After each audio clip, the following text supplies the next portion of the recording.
So let's talk about how we can do these kind of problems in Minitab.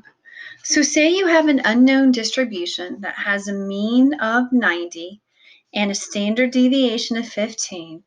Samples of sizes n, which is sample size 225, are randomly drawn from the population. So now it wants me to find the probability that something is between 85 and 92. All right. This is different than what we did with a normal distribution. So let's talk about it in steps. So the first thing is I can use Minitab, but I really need to find the standard error of the mean for the standard deviation.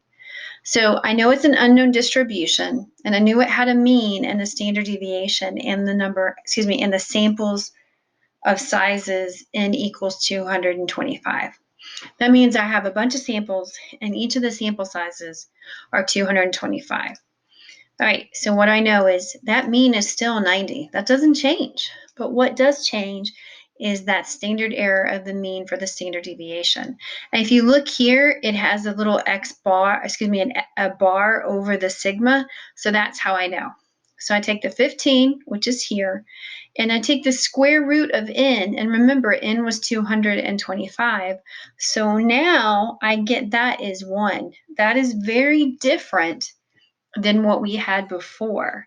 So when you're making notes about this, make sure to use the proper terminology. Like I have the mean with the small x here, and then I have the bar sigma here. Okay.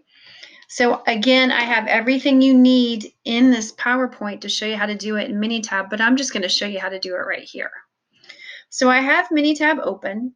I'm going to go to graph, and I'm going to do the probability distribution plot. I'm going to go view probability. Okay. So again, I'm going to put my mean as 90, but I'm going to remember that new value for the standard deviation is 1. And then my shaded area.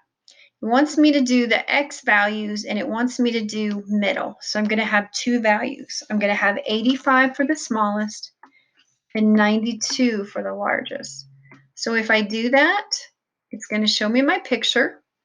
And again, if I look at the red, I can see it's between. Even though it looks kind of weird, it is between. I'm going to go back to the PowerPoint because I have it in there too.